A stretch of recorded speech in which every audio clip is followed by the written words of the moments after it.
Cool. So, hi Hata. I'm Bobby from the US. I'm a Bitcoin developer, smart contract developer. I go to hackathons. I'm big into crypto, Bitcoin finance, whatever. I'm retired and I'm spending some time in Malaysia, and I couldn't help but ask around and try to learn more about the crypto scene here. So, what I found out is that most Malaysians don't know much about crypto, and when I looked around, I found that not only do people not know much about crypto, but they don't know where to buy it. They don't know the benefits it offers. Malaysians are technically inclined, and they are worried about inflation, but they are not familiar with the benefits available to them. So I was surprised to find that because when I looked at the list of registered digital asset exchanges, there are only 6 here. I guess it's a pretty recent thing, but hugely beneficial to the people to get into Bitcoin now more than ever. So I put together a little bit of a strategy for you, and I wanted to walk you through that. Because I see some opportunity here that's obvious to me that might not be obvious to you. Being as I'm from America, I notice a lot of different perceptions here with the way people think about finance, think about investing, think about cryptocurrency. And I wanted to put together a little bit of a strategy for you that seems apparent to me. So hopefully you find some value here. First things first, I call this fueling FOMO because if you know that something exists, it's easy to want it, but you can't want something until you know about it. So FOMO, as you might know, is the fear of missing out. It's this idea that until you educate people, they don't have this desire to come and fix this problem. If you don't know you have a problem, you can't go about solving it, right? So the whole point here is to focus first on fueling FOMO, focusing on the education section. So I went and did some research, and I found out from this Bursa Malaysia interview, there's this lovely interview I've been checking out across a huge segment of the Malaysian population where they talk deeply about investing strategies and statistics around investment across a broad age range and across a variety of asset classes, including cryptocurrency. And what I'm finding is that almost nobody in Malaysia, up to 94% of Malaysians, are unfamiliar with crypto. That surprises me. I'm sure they've heard about it, but they don't know where to buy it. They don't know how to store it. They don't know the benefits it offers, as I say. So when you're thinking about educating the public, I notice as a digital asset exchange, you have a lot of opportunity for technical investors and sophisticated investors, but most of your opportunity exists in the average person. So I think that the thing to focus on more than anything is educating the masses. So what I'm going to try to pitch you today is that you need to be focusing on one simple strategy, on one asset. If you look at some of the insights from Malaysian retail investors that the Bursa Malaysia has put together, you'll notice that the huge majority care about Sharia compliance with banking. Up to half of investors would consider divesting from an investment if there was not Sharia compliance. So it's obviously an Islamic country. This is something that's new to me. As somebody who's from the US, I would not consider religion and investment to be paired together, but I find it fascinating. So also I find that Malaysians tend to be pretty conservative investors, caring mostly about having cash settled accounts. They prefer to buy and hold. So I think the opportunity here is to make investing as simple as possible. So for most investors that aren't sophisticated, they may not care about the digital asset exchange or manual interaction. They don't care about derivatives. They don't care about debt. They prefer to have something they can buy and hold and not think about. So it makes the education portion really simple, right? In an effort to onboard the most new users possible, you want to appeal to the widest audience possible. And this seems obvious. So as we just discussed, Malaysians prefer to buy and hold, and they want to buy and hold investments with Sharia banking compliance, right? So here's a new approach. I'm going to pitch. There's only one strategy you should be focusing on. It's buy and hold on one asset, Bitcoin. And why Bitcoin? So as I'm sure you guys know, focusing on Bitcoin is key for a couple reasons. So first of all, the percent market share that Bitcoin is accumulating is becoming increasingly dominant. You'll see over the past couple of years, it's eating up an increasing portion of the overall cryptocurrency space. The network security is increasing over time consistently. Bitcoin is highly correlated, the price action that is highly correlated to the global M2 money supply. And if you're not familiar, that just means the amount of money that there is in the world. And the amount of money that there is in the world is continuing to grow at a faster rate. And this is something that is inevitable. This is something that has to do with something called fiscal dominance, where the interest payments on debt are exceeding capital expenditures and earnings on production. And in most advanced and developing societies, what you'll see is that there's this acceleration in the M2 money supply that is not linear, but exponential.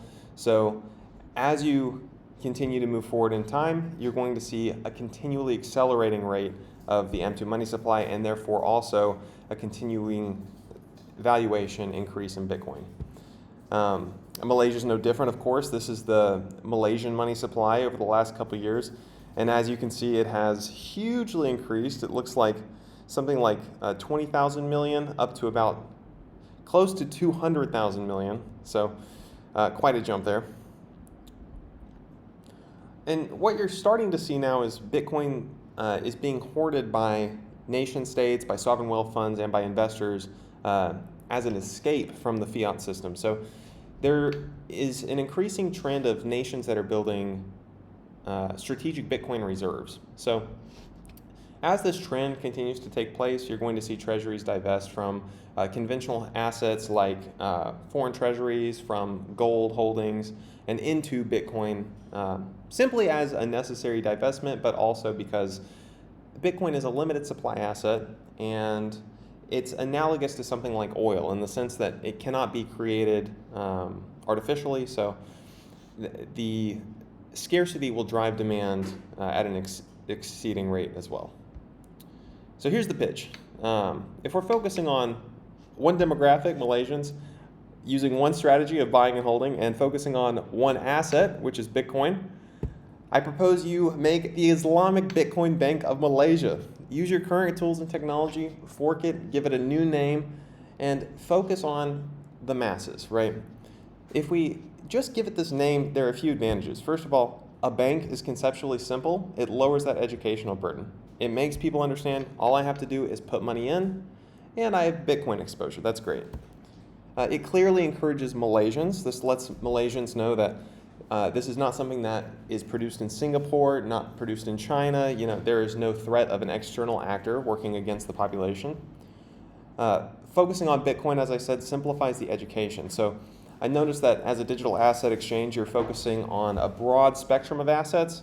I would encourage you to reduce that down and just have one simple vehicle that you can offer to the masses. This also maximizes your future brand value, because if you can attach yourself more strongly to the particular asset of Bitcoin, you're going to benefit from these growth patterns that we're seeing over time more strongly than the competition, which chooses to divest. Obviously, Islamic implies Muslim, implies Malaysian, so the Sharia-compliant banking laws are going to appeal to the masses. And on the flip side of getting into Bitcoin for the exposure in a positive sense, you also minimize your downside to the exposure to secondary types of assets that might have risk with counterparty risk. If we're talking about pump and dump schemes, liquidity schemes, exit fraud, this is something that you can get away from and minimize potential damage down the road. So what I propose is a really minimal MVP where users have something very much like a traditional banking app, something that's as simple to set up as a conventional banking app. And when they deposit ringgit into the account, it converts it to Bitcoin. It's represented in the account in terms of the Bitcoin that they hold, but also the current value in the ringgit. And you show the difference in terms of the ringgit that the account is worth now versus what has been deposited in terms of the fiat currency. And this is important because over time, there's going to be a greater and greater difference between these two. So as users continually use that account, they're going to see they're earning quite a lot of money, increases brand value, increases reputation. And then finally, when you withdraw from the account, just sell it on the back end, don't give them any complexity, convert it to ringgit, and have them transfer it out as if they were using any kind of other cash settled account. So I talked a little bit about the opportunities in marketing. One simple framework I like to use the quantity, a benefit, and then the relevance. So the relevance is that targeted portion. So I put together a few of these. It's really simple. You might say, well, what do we need to target in terms of opportunities? And one thing we can look at is this Bursa Malaysia research report to see what people were most worried about in an investment. Flip that around and take the most dissatisfying things about Malaysian investment and show that as an opportunity in investing in Bitcoin. So currency weakness, political instability, inflation. Hey, Bitcoin helps with that. So here's some example headlines. Take 5 minutes to learn. Sharia compliant Bitcoin offers unmatched protection. 1 hour to open a Malaysian Bitcoin account, a lifetime of Islamic financial security. 24/7 access to your wealth protected by Islamic and Bitcoin principles. These are easy headlines, right? So in addition to that, just getting people on the hook is one thing. I think it's important to diversify across the advertisement industry in a couple different ways. I'm not seeing physical ads. I'm not hearing digital ads. Like I said, most Malaysians are unfamiliar, so doubling down on radios, radio ads, billboards, car wraps, hiring social influencers, creating video content that educates and builds trust, enhancing your SEO ranking. I noticed that the other digital asset exchanges are beating you guys. If I just search right here, Malaysia Bitcoin exchange. Here's Luno, that's your biggest competition. Some of these others are not even registered exchanges. You're not in this top front page here. So there's some opportunity to develop the SEO ranking. And then finally, I'd say there are opportunities for network effects. You want to encourage these people that are making money to be able to share this with their friends and continue to earn money. So building partnerships, calculating the long-term value of customers and the customer acquisition cost, and then paying out a small fee to each one of those users who are able to refer is going to let them network and advertise for you at a lower rate.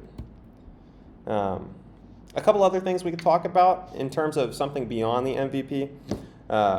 First of all, because the education is so low, you can automate that with something like a chat bot that is informed on Bitcoin. You could even personalize that with account data. So you could ask it questions like, not only what is Bitcoin, but you could ask it something like, where did my Bitcoin go? Or how much did I send in my most recent transaction? If they were interested in learning about that. That might sound complicated, but actually it's pretty easy to throw together something like that. So this is an example of a Bitcoin chatbot where I've asked it, who invented Bitcoin? And I've asked it to relay that information, not only in English, but in Indonesian. So when I run that, you're going to see it tells you, okay, well, we don't know who Bitcoin's inventor is, but here's information about that. It can tell you in Indonesian. So translation is not a problem. And you can also, feed in personalized account data to fuel that for specific queries. You can implement a tap-to-pay card. Just think of this as a fintech app and extension. Grow this over time with other banking services. Another issue with Bitcoin transactions in particular is it's not easy to validate addresses when you look at it at first. So human verifiable address resolution, some kind of creative way to basically hash a public key and then make it visually more distinctive would be a great upgrade. And then finally, multi-sig two-factor authentication for individual account recovery for individuals that are interested in withdrawing their Bitcoin. Self-sovereignty must be something that is a part of any reputable system. So anyway, I hope this gave you some ideas. I'm really excited to hear some feedback about this and see if you're interested in moving forward in this direction. Thanks.